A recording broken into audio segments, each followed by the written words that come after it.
నిబంధనలకు విరుద్ధంగా అభివృద్ధి చేసిన ఓపెన్ ప్లాట్లను క్రమబద్ధీకరించి ఆయా ప్లాట్లకు అనుగుణంగా మౌలిక వసతులను కల్పించాలనే లక్ష్యంతో అప్పటి ప్రభుత్వం ఎల్ఆర్ఎస్ దరఖాస్తులను స్వీకరించింది.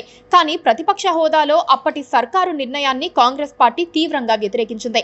అధికారంలోకి వస్తే ఉచితంగా ఎల్ఆర్ఎస్ చేసిస్తామంటూ హామీ ఇచ్చింది. కనీసం డబ్బులు కట్టిన వాళ్ళకైనా క్రమబద్ధీకరణ చేయటం లేదు. 2020లో ఇచ్చిన ఈ అవకాశాన్ని సద్వినియోగం చేసుకునేందుకు చిన్న మధ్యతరగతి ప్రజల నుంచి మొదలుకొని రియల్టర్ల వరకు పోటీపడ్డారు. అధికారులు ఎల్ఆర్ఎస్ దరఖాస్తులను స్వీకరించారు. రాష్ట్రంలో అన్ని పంచాయతీలు, మున్సిపాలిటీలు, కార్పొరేషన్ల నుంచి దాదాపు 25.44 లక్షల మంది అప్లికేషన్లు సమర్పించారు. కార్పొరేషన్లలో 4.13 లక్షలు, మున్సిపాలిటీల్లో 10.54 లక్షలు, పంచాయతీల్లో 10.76 లక్షల దరఖాస్తులు వచ్చాయి. అయితే ఈ అంశంపై పలువురు న్యాయస్థానాన్ని ఆశ్రయించడంతో పథకానికి బ్రేకులు పడ్డాయి. క్షేత్రస్థాయిలో పరిశీలన చేశారు.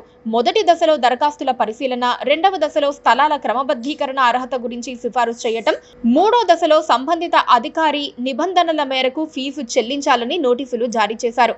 అధికారం చేపట్టిన కాంగ్రెస్ ఎల్ఆర్ఎస్ పథకాన్ని తిరిగి పట్టాలెక్కించేందుకు నిర్ణయం తీసుకుంది.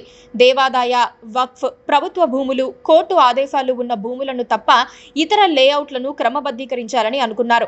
కానీ హఠాత్తుగా హైడ్రాను తెరపైకి తేవటంతో మొత్తం ఆగిపోయింది. ప్రిలిమినరీ ఎలిమినేషన్ ప్రక్రియ ముగియగా ఫీజులు చెల్లించిన దరఖాస్తులను పరిశీలించి షార్ట్ ఫాల్స్ పేర్కొంటూ దరఖాస్తుదారులకు సమాచారం ఇస్తున్నారు.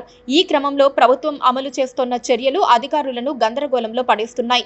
దరఖాస్తులను వేగంగా పరిశీలించాలనే ప్రభుత్వం మౌఖికంగా ఆదేశాలు కూడా జారీ చేసింది.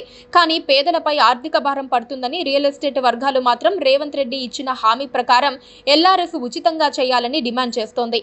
హెచ్ఎండిఏ పరిధిలో పెండింగ్లో ఉన్న 3.60 లక్షల ఎల్ఆర్ఎస్ దరఖాస్తుల విషయంలో అధికారులు తర్జన భర్జన పడుతున్నారు. ఇందులో 1.16 లక్షల దరఖాస్తులను పరిశీలించారు. వీటిలో 1.12 లక్షల దరఖాస్తుల్లో ఉన్న లోపాలను వివరిస్తూ అధికారులు షార్ట్ ఫాల్ చేయగా 653 అర్జీలను తిరస్కరించారు. పెండింగ్లో ఉన్న దరఖాస్తులపై ఎలాంటి నిర్ణయం తీసుకోలేకపోతున్నారు. ఎల్ఆర్ఎస్ అనేది రియల్ ఎస్టేట్ రంగానికి కీలకం.